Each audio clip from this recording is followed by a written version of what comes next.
This is our 6th week, and we're on the chapter 5 of the book, the first factor of the Eightfold Path. And we've been through the first 3 truths, and we're opening onto the 4th truth. And just as a reminder, addiction is the cause of a lot of extra suffering in our lives. And first truth, repetitive craving is the underlying causes and conditions that lead to addiction, has its roots in the normal human condition of craving and aversion and self-centeredness. And recovery is possible. In Refuge Recovery, we take refuge in the potential of our own recovery and the Four Noble Truths and the Eightfold Path, this systematic process for healing the root causes of addiction. And we practice the Eightfold Path. And we're starting tonight to open on a week-by-week exploration of these eightfolds.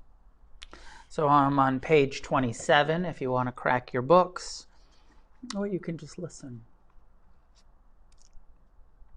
Understanding. We come to know that everything is ruled by cause and effect. The 4 truths are an ongoing practice. In this step, we gain insight into the impermanent, unsatisfactory, and impersonal nature of life. Forgiveness is possible and necessary. So just reflecting on your own experience of these cause and effect, what we call karma. The 4 truths is an ongoing practice, always seeing the suffering, the cause of suffering, the end of suffering. And the 3 characteristics of reality that we live in, where everything is impermanent. Because everything is impermanent, there's no lasting satisfaction to be found in sensual, material experiences. And there's an impersonal nature to what we're experiencing. So much of what our mind and body does is not self, is not personal, it's just the human condition. We understand that recovery begins when we renounce and abstain from all substances or addictive behaviors, regardless of the specific substance we have become addicted to. Forgiveness, non-harming action, service, generosity are a necessary part of the recovery process, and we can't do it alone. Community support and wise guidance are an integral part of the path to recovery. First things first: stop, abstain, renounce, refrain, quit, let go. If you can do it on your own, good. If you need to go to a detox or treatment center, do that. But if you haven't already, it is time to stop. Everything. In some ways, this is the hardest part. In other ways, it's the easiest. Either way, it is the beginning of the path to recovery. We must understand this first. The Eightfold Path provides the tools to succeed in this process of recovery. There is hope. All we need to do is take the appropriate actions.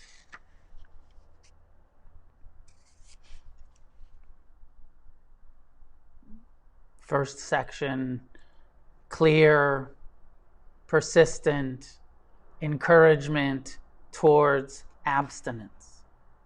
We can stop, we can abstain, and that begins our process of recovery. Cause and effect. The core of what we need to understand is the importance of cause and effect, and how changing our actions will lead to a change in the outcomes in our life. This is especially pertinent for the addict who has been stuck in habitual reactive patterns of actions that only result in suffering. Sorry, I burped. Let me say that again. This is especially pertinent for the addict who has been stuck in a habitual reactive pattern of actions that only result in suffering. The cause of our suffering has always been our reaction to the thoughts, feelings, cravings, and circumstances of our lives. The cause of our addictions has always been the indulgence in the behaviors or substances. The cause of our recovery will always be our abstinence from those behaviors and substances. Of course, this should be clear and obvious. To create health and balance, we first have to abstain from the behaviors and substances that have created such a deep imbalance and so much suffering in our lives. Some may argue against renunciation and abstinence from all intoxicants, saying that the alcoholic should only have to abstain from alcohol and the drug addict from drugs. There are several reasons why we ask for complete abstinence, renunciation, sobriety. Most addicts find that their addictive behaviors continue on with the new substances without a full renunciation of all recreational mood and mind-altering substances. It is the phenomena of switching addictions. It is more common than not. The alcoholic will often end up smoking marijuana addictively. The marijuana addict will often become an alcoholic. What seems to be true about addicts is that it's not the substances that are the issue. The real problem is the addict's underlying imbalance, which is most likely expressed in compulsive and addictive behaviors with other substances, and at times manifests in relationship to work, exercise, food, or sex. Of course, food, sex, and other behavior-based addictions, abstinence is not always possible. We understand that setting one's own bottom line behavior will have to suffice. But we still encourage behavior-based addicts to abstain from drugs and alcohol. For this form of treatment to work, mindfulness has to be firmly established, and it is not possible to be fully mindful while intoxicated. As we will discuss in more detail later, mindfulness demands sobriety and a clear mind. This is the other reason why we encourage complete abstinence. To fully benefit from the Eightfold Path, mindfulness is a necessity. In the long run, all who follow this path diligently will directly experience the satisfaction and joy of a life based on wisdom and compassion.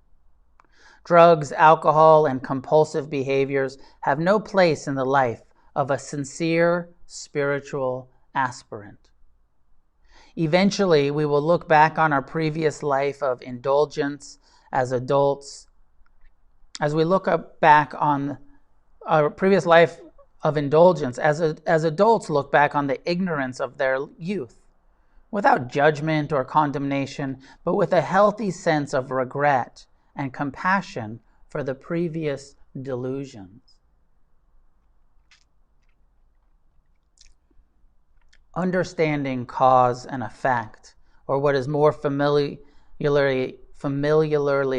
known as karma, goes beyond just abstaining from intoxicants and compulsive behaviors. It applies to all of our intentional actions. It is simple as this: all positive intentional actions have a positive effect on us. All negative intentional actions have a negative effect on us.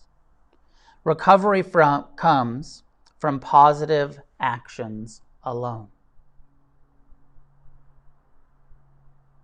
Again, just pausing to reflect on our commitment to abstinence and our commitment to positive actions, and refraining from negative, unwholesome, or unskillful actions.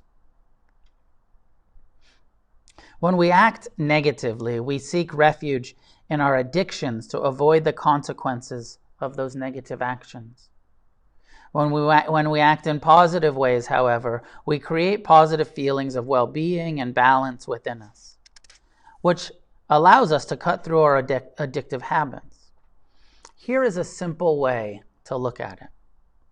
Positive actions that have positive results: honesty, generosity, kindness, humility, compassion, forgiveness, patience, nonviolence, renunciation, non-attachment, mindfulness, appreciation, and gratitude.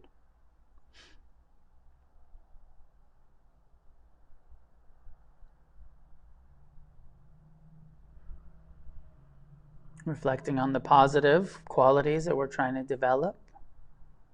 Negative actions that have negative results: dishonesty and stealing, selfishness, greed, unkindness, ill will, conceit, self-esteem, hatred, resentment,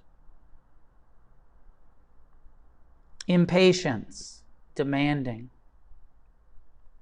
violence, harmful speech, gluttony, indulgence, intoxication, sexual misconduct, jealousy, clinging, attachment, controlling, delusion, confusion, unawareness. To recover, we have to create the causes for recovery, to begin living more and more in the positive and less in the negative. We don't have to become perfect overnight, but we do have to strive for progress and balance on a daily basis.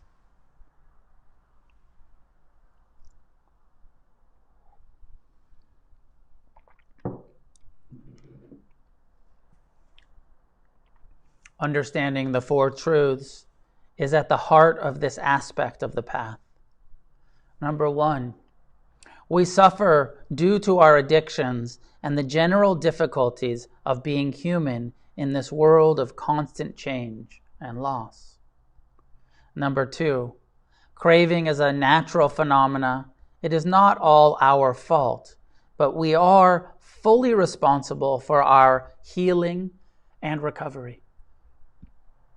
Number three, we can fully recover and enjoy a life of sanity and well-being. Number four, this is the path.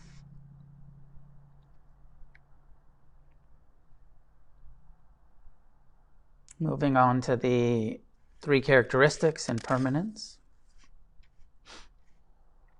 One of the key things to understand is that everything is constantly changing, both inside and outside of us. Our very bodies are in a constant state of change. First we grow up, then we grow old, then we die, and our body continues to change and decay. On the physical level, this is obvious to most, but mentally, it can come as breaking news. All sensations, emotions, sounds, smells, tastes, sights, thoughts, feelings, moods, experiences, and relationships are impermanent.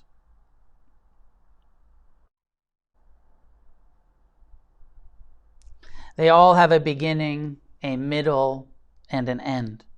Nothing lasts. Nothing is constant. Nothing is permanent. Just the rising and passing of phenomena in the body. As we all found out as addicts, it is impossible to maintain a permanent state of intoxication.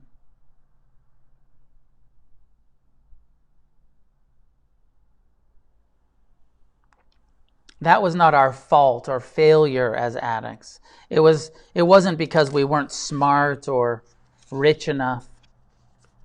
It was because it is impossible to win the battle against impermanence.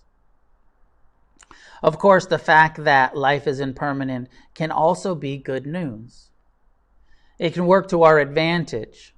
This shit won't last forever, for instance. Impermanence is primarily problematic when life is pleasurable. Even when we are enjoying ourselves, we still have to understand this shit won't last forever. If we live long enough, we will watch all of our friends and family go through losses, illnesses, and difficulties, and eventually die. Many of us have already experienced tremendous amounts of loss at a young age. We live in a world of loss, of change, of constant instability. To recover, we must understand and accept impermanence. We must replace the reactive survival instinct of clinging, grasping, and attachment with the wise response of non-clinging, non-attachment, and compassion. In a world where everything is constantly being pulled beyond our grasp, clinging and grasping always result in the rope burns and unnecessary suffering that accompany it. So again, I just invite you to take a moment to reflect on the truth of impermanence and your relationship to impermanence. This shit won't last. And when that is good news, this shit won't last. And when that feels like a cause of grief, something you want to keep that will pass. Reflecting on your relationship to impermanence and the encouragement that Refuge gives us, that Buddhism gives us to learn to let go, to live in harmony with constant change. Unsatisfactory. At the first glimpse of insight into impermanence, people usually wonder, if everything's always changing, where can we find lasting happiness? The answer is simple. Once we stop looking for happiness in impermanent things, we begin to find an internal source of happiness that is not dependent on or addicted to circumstances. As we accept the unsatisfactory nature of all conditioned phenomena, we begin to seek the unconditioned source of all happiness. This is what the third truth points to. What we uncover or recover is the liberated heart of unconditional freedom.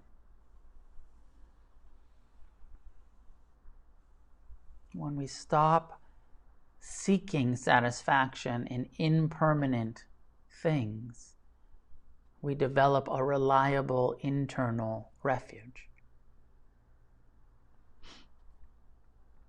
Impersonal. Another aspect of the human condition that we will come to understand directly through the practice of mindfulness is that a lot of what's happening is not so personal.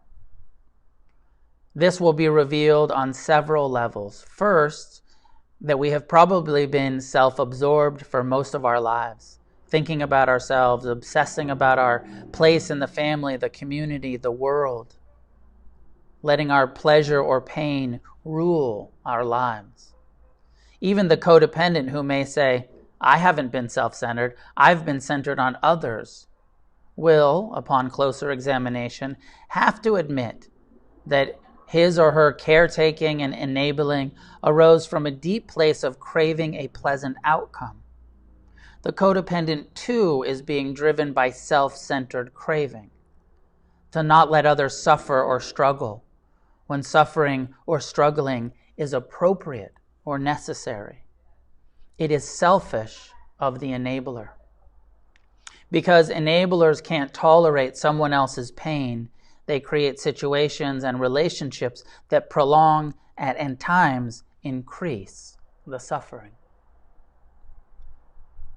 Almost every addict has been living a self-focused, self-centered, self-indulgent, and selfish life. Of course, there may be an exception here and there. Maybe you were the only altruistic junkie on the planet. What we most recognize is that the self-centeredness of the addict is just an extreme example of a universal human condition. Everyone is self-centered. We are born that way. Our minds and bodies have evolved over thousands of years with a built-in survival instinct that is both inwardly and outwardly focused. Humanity's self-centered craving and fear-based mentality is not the fault of the individual. It is not personal. It's just part of being human. Being self-centered is not our fault, but it is our responsibility to find a balanced and informed relationship with our self-centered tendencies. As we have already proven with our experience, a life lived with unchecked and untreated selfishness is doomed to result in a downward spiral of more and more suffering and alienation. We are all born into a dysfunction. We are all born into a dysfunctional system. We are wired with an ancient survival instinct that was created to keep us safe from predators on the savannah. We needed to fight for our lives for the survival of our species. We needed to be on constant alert for the next danger, the next attack. Although most of us are no longer in danger of being eaten or attacked, we still live with the evolutionary biology of a scared animal.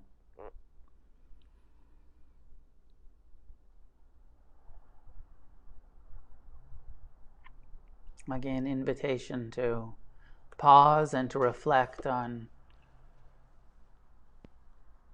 how personal we take our instinctual drives, our thoughts, our feelings.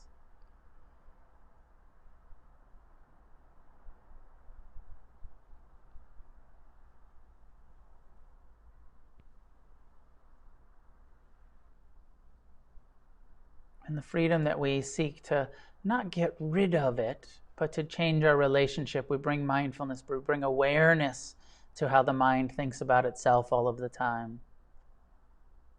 And we learn to not take it so personal, not to obey it.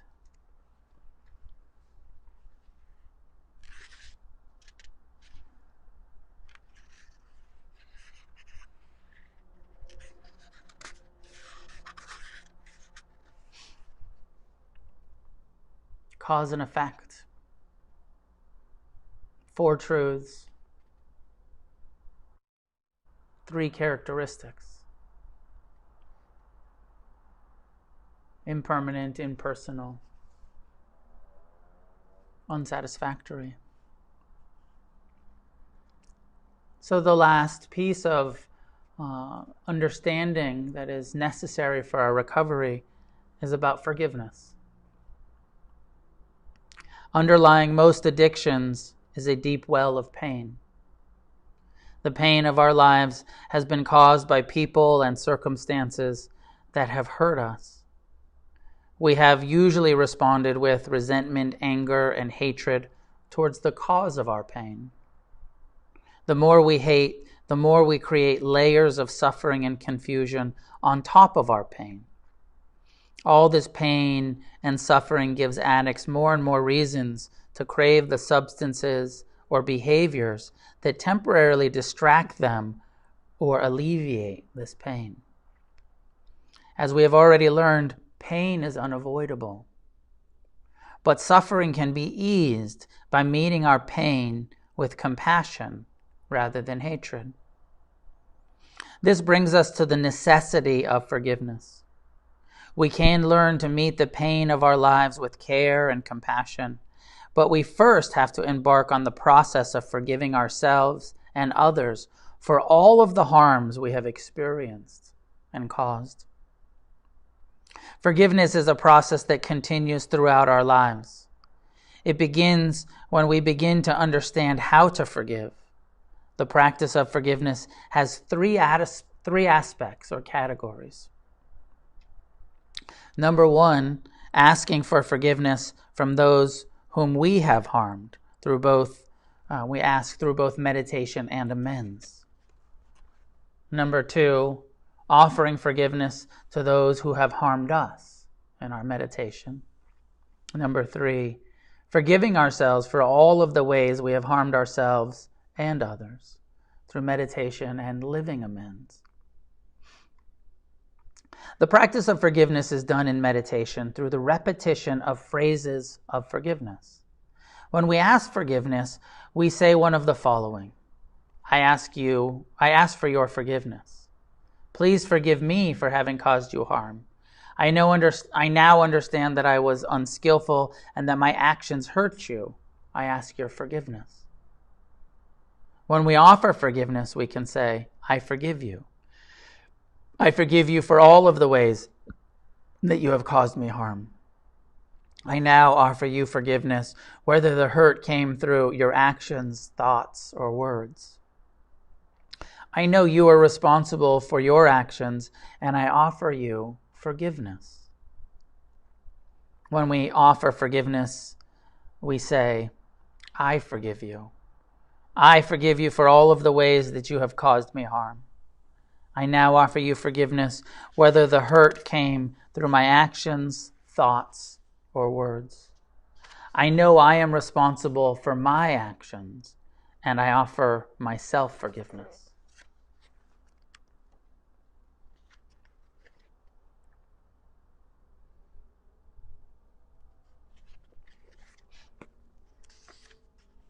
Of course, we can't just say the phrases or do the meditation a couple of times and be done with it. We can't just decide to forgive and magically let go of all of the past pains and resentments. But it has to begin somewhere, and it begins with the understanding that all harm caused comes out of suffering and ignorance. All harm caused comes out of suffering and ignorance. There is no such thing as wise abuse or enlightened harm. This is the core truth of harm. It always comes from confusion. Anger, violence, and all forms of abuse and betrayal are always motivated by ignorance and confusion. When the mind is clear, however, it is incapable of intentionally causing harm. The awakened mind acts with only wisdom and compassion. That understanding of harm has crucial implications for us as we practice forgiveness. It forces us to distinguish between the confused, suffering actors and the actions themselves. This is perhaps the most essential understanding in forgiveness, the separation of actor from action. Whether the harm that requires forgiveness was an unskillful act that we carried out, hurting someone else, or an unskillful act on the part of another that we felt victimized by, we must see that the act and the actor are not the same thing. Most of the time, the anger and resentment we hold is directed against the actor. In our minds, we don't separate the abuser from the abuse. But this is exactly what we must do. We must come to the understanding that confusion comes and goes. An action from a confused and suffering being in the past doesn't represent who that being is forever.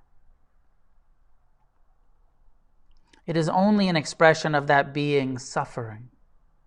And if we cling to resentment over past hurts, we simply increase our own suffering. By holding on to our anger and resentment, we make our lives more difficult than they need to be. At the same time, we also understand cause and effect, and we know that everyone is fully responsible for their actions. We don't have to punish. Everyone is already fully accountable for what they have done. Some actions may not be forgivable, but all actors are. There is always the possibility of compassion for the actor, the person whose own suffering has spilled onto other people. There is always potential for mercy towards the suffering and confused person who hurts another.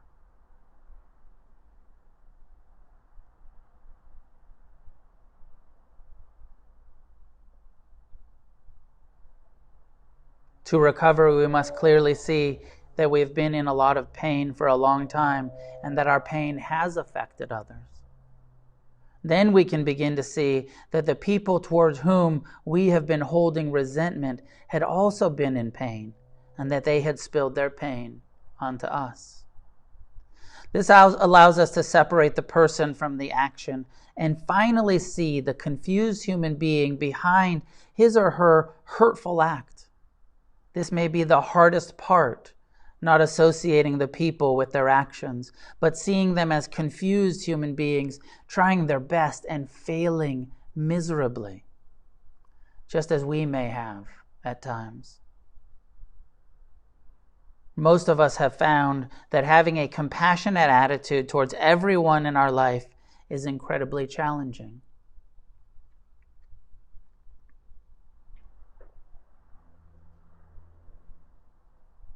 It may take years of trying and failing to come to a real sense of this understanding. That's a common experience because forgiveness can't be forced. Having held on to anger and resentment for so long, we have allowed that reaction to become our habit. And habits take time and intentional action to break.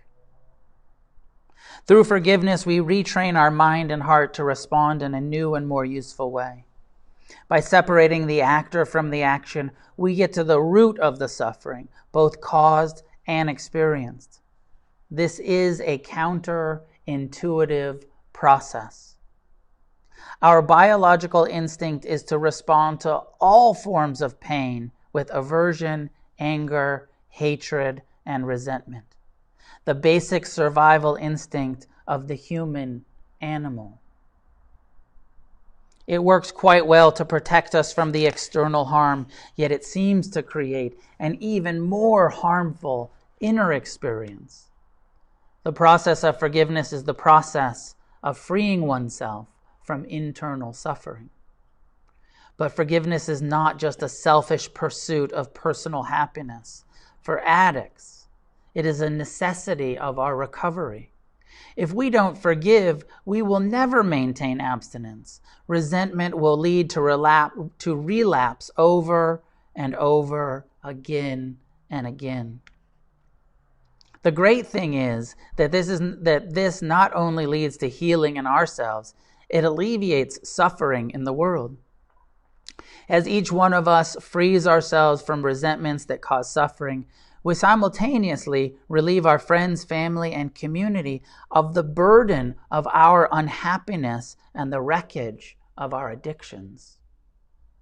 This is not a philosophical proposal. It is a verified and practical truth.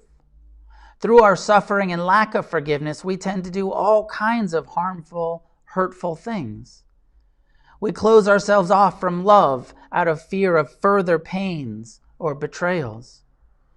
To forgive may leave us feeling vulnerable, but you will come to see that it is perfectly safe, even liberating, to be vulnerable. A common feeling among many who have felt injured by others is that forgiveness is a gift that the offender has not earned. Yet, does our lack of forgiveness really punish them? Or does it just make our hearts hard and our lives unpleasant?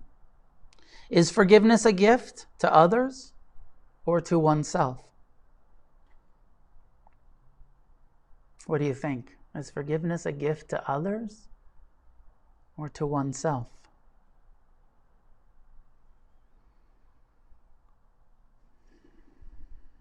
When it comes to forgiving ourselves, we are both the giver and the recipient of the gift. We are stuck with ourselves for a lifetime, so we might as well find the best way of understanding and accepting the pains of the past. It is in our best interest and the most beneficial thing we can do for others too. We meet ourselves with compassion rather than resentment. Though this sounds simple and straightforward, forgiving oneself is often the most difficult and most important work of one's lifetime. It helps if we investigate our mind's tendency to judge and criticize ourselves, paying special attention to any feelings of unworthiness or self-hatred. If we can bring a friendly awareness to our mind's fears and resentments, we may discover that our minds are actually just trying to protect us from further harm. The barrage of fear and insecurities that may be a psychological defense system, an attempt to avoid future harm, a confused attempt, of course, because resentment and anger towards oneself never lead to happiness. But if we understand and accept that we have been confused, we may find it easier to begin to meet ourselves with mercy and forgiveness, responding to the judging mind with the kind of gentle patience and understanding that we would show a sick or confused friend. While some resentments seem to vanish forever, others certainly come and go. The most important thing to remember is that we must live in the present. And if in the present moment we are still holding on to the old wounds and betrayals, it is in this moment that forgiveness is called for. The experience of forgiveness may be temporary. More may be revealed. If and when that happens, we have the tools to forgive again and again. The truth is, the experience of forgiveness is a momentary release. We don't and can't forgive forever. Instead, we forgive only for the present moment. This is both good news and bad. The good part is that you can stop judging yourself for your inability to completely and absolutely let go of resentments once and for all. We forgive in the moment. We forgive in one moment and we get resentful again in the next. It is not a failure to forgive. It is just a failure to understand impermanence.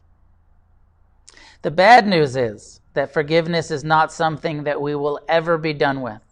It is an ongoing aspect of our lives, and it necessitates a vigilant practice of learning to let go and living in the present.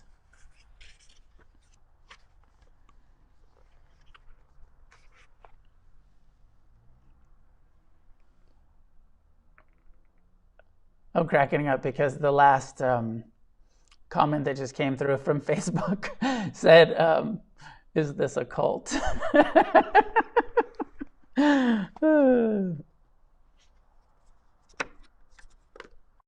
What's your definition of cult?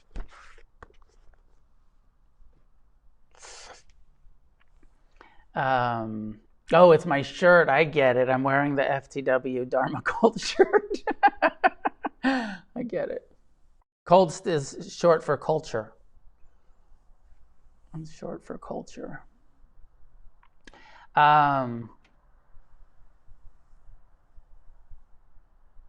Understanding reality as it is. Karma is not a philosophy, it is reality. We're living it. Cause and effect. The three characteristics are not a philosophy, it's not an idea, it's the reality that we live in. Impermanence, impersonal, unsatisfactory. Forgiveness is not a luxury for us as recovering addicts. Forgiveness is a necessity. If we don't forgive, I don't know. I don't comprehend how people live sober and in recovery holding on to their hatred. I think we have to forgive in order to stay sober. It's our whole life. So those are some of my thoughts. That's the text. That's the script. Sticking to the script. But I'm happy to have some dialogue. We've got a few minutes left. If you have questions or comments, and let's stick with the first factor of the Eightfold Path, understanding. What are your thoughts?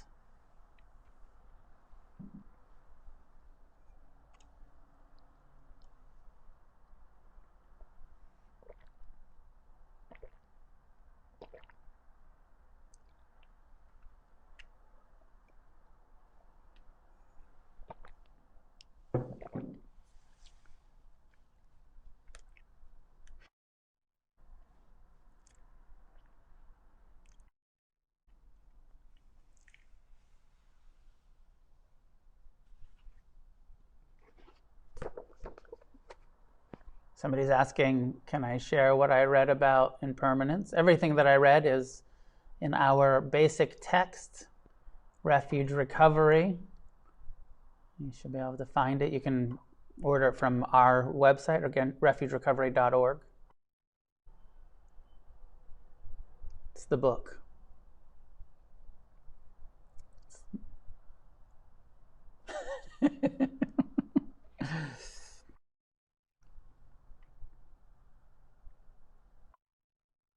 Okay, I got some questions coming through. You say that forgiveness is a momentary release. With self-forgiveness, is this also a lifetime pursuit to forgive ourselves? It's a good question. I think that the answer is yes. Everything's impermanent, so we can have these full releases, we can have these big openings, but then also we can cling again. So anytime we hold on to a resentment, anytime we, feel ill will, even just judging ourselves or others, what's called for is forgiveness. So of course our mind is going to keep doing that, and we're going to keep forgiving our minds. It's an ongoing practice. Okay, slow down. You got so many questions. On Instagram, Chopstar is asking, how far do we go with forgiveness?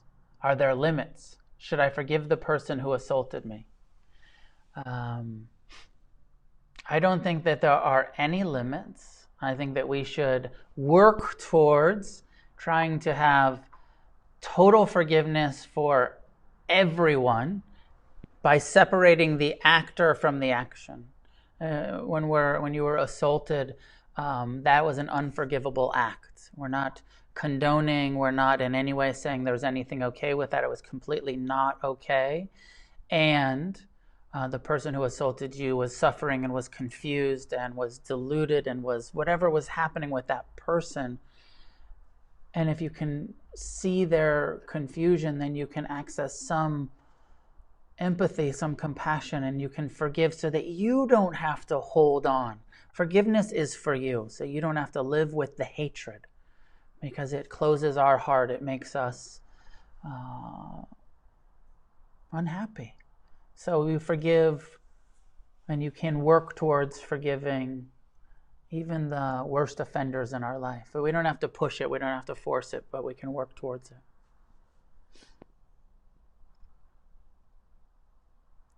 Oh, I like this one. Is it possible to forgive a crook and also report him to the authorities? I love that. That's a great question. I think for sure that we don't want to get like spiritual flaky about all of this and get so like fake spiritual and forgiving so that we don't hold people accountable. Everyone has their own karma. Part of the karma of crime is, the authorities, so I think for sure we can have non-hatred, we can have love and compassion and still hold people legally accountable to their actions. So I think for sure. It's not you don't have to be angry to hold someone accountable.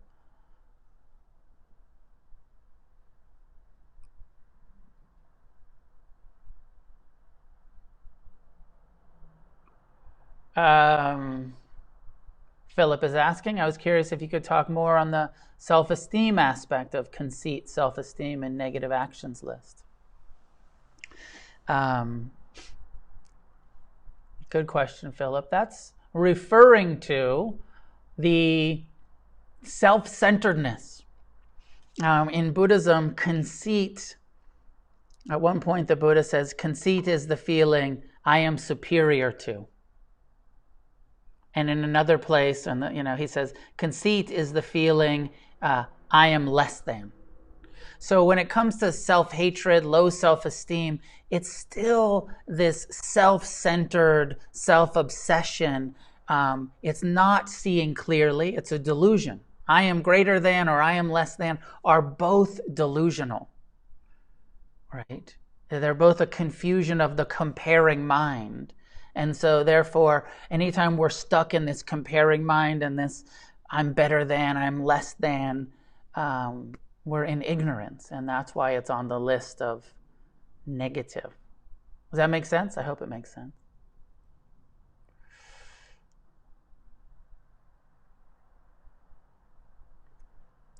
Thank you, Atox. I'm glad you're finding some help here. Amber saying, I think understanding comes from being around a Sangha that has lived experience. A lot of my early recovery is that, learning and understanding from others, of course. The Refuge and Sangha is so big.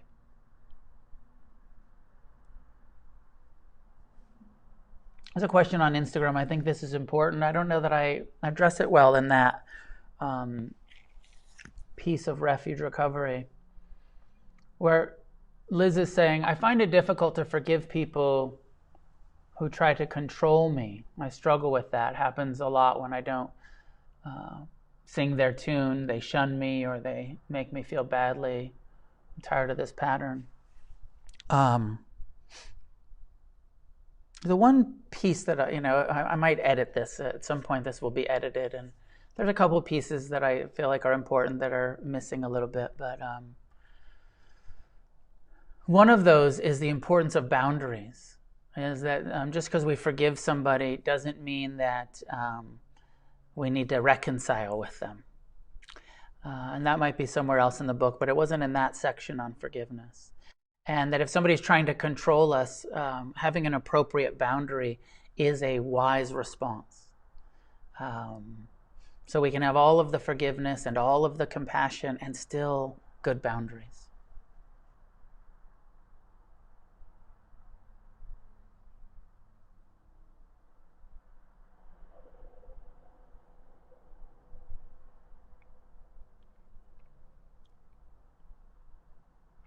Chris, celebrating 31 years of being sober. Can't hit a meeting though. Thank you.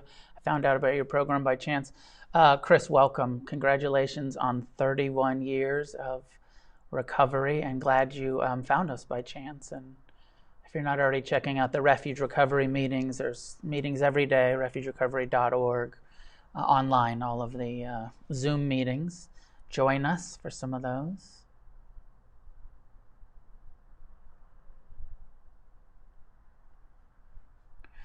Jeremy asks, I'm going to throw this one on the screen. Is there a daily program for living like steps 10 and 11 of the 12-step program in this program? Jeremy, I don't know if you've read the book yet or not, or how familiar you are with this, but the whole Eightfold path is about daily living. We have inventories in the first truth and the second truth, and some do some for the third truth. There are some inventories. There is a process that we go through, but all of the Eightfold path is daily application. Mindfulness and concentration, effort and wise action, wise communication, livelihood, understanding, forgiveness, all of the stuff, intentions, everything that I'm talking about is the equivalent to, steps 10, 11, and the 12 steps. It's all of our life is our spiritual practice. Our recovery becomes bringing mindfulness to everything, practicing renunciation, practicing generosity, love and service, all of those principles are what we're doing in Refuge Recovery.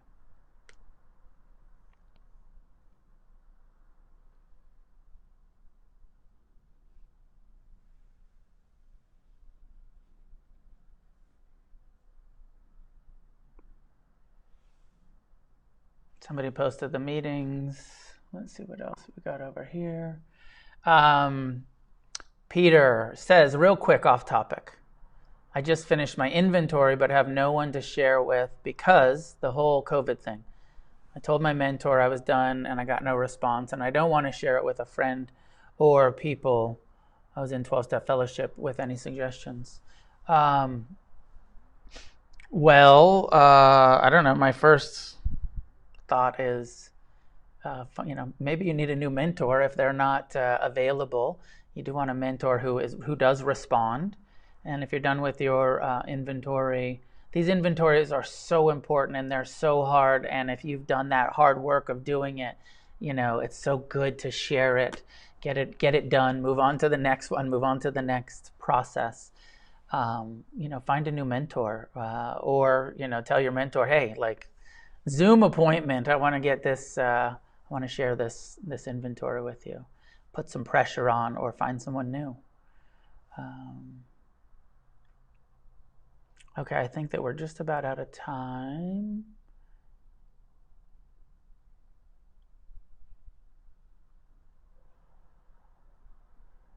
There's a bunch of other really good questions, but I've only got a couple minutes left. Let me see if I can choose one last one.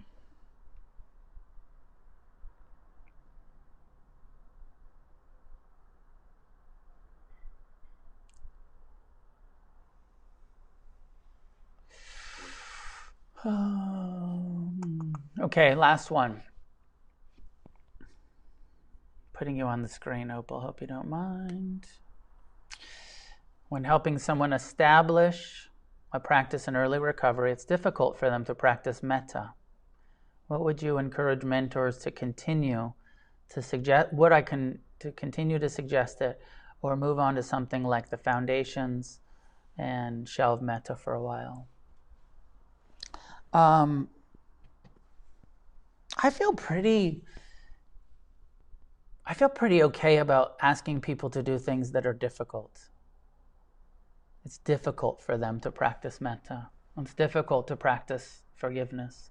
It's difficult to get to meetings. It's difficult to not be self-centered and be of service. It's difficult to... Recovery is fucking difficult. If we don't face the causes of our difficulties, if we don't, and loving kindness is hard when we hate ourselves, when we feel unworthy. Forgiveness is hard. But if we don't forgive that self-hatred, if we don't push through the difficulty, if we don't support the people that we're mentoring and encourage in that sort of like, you can do this, even if they're doing it for 5 or 10 minutes at a time, if we don't encourage it and we let people bypass it, I'm afraid that will not be of service to them, that will not be, it's not a loving thing to do, to be too enabling of people avoiding the hard work that we need to do. So my own feeling, and what we say in Refuge is from the beginning, mindfulness and forgiveness, or metta. Metta is a form of forgiveness, but mindfulness and heart practice every other day, alternating them, going back and forth. And if it's difficult, keep going. So Instagram is going to end. Thank you for tuning in. Come over to refugerecovery.org for more information. We're out of time. I hope that was helpful to everybody. Pleasure to be here with you.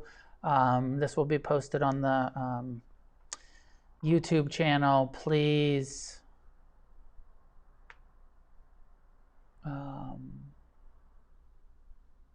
follow the YouTube channel, and please consider donating to the nonprofit Refuge Recovery World Services at refugerecovery.org. And go to meetings, do your inventories, help each other, stay sober, help each other through this difficult time. Stay connected, reach out to the new people, reach out to the old people, and may any goodness that comes from our practice of refuge recovery be offered outward in all directions. Together, may we create a positive change on this planet. Thank you, and I'll be back next week with the second inventory, or second factor of the Eightfold Path, where we'll talk about intention. And I'll see you guys then.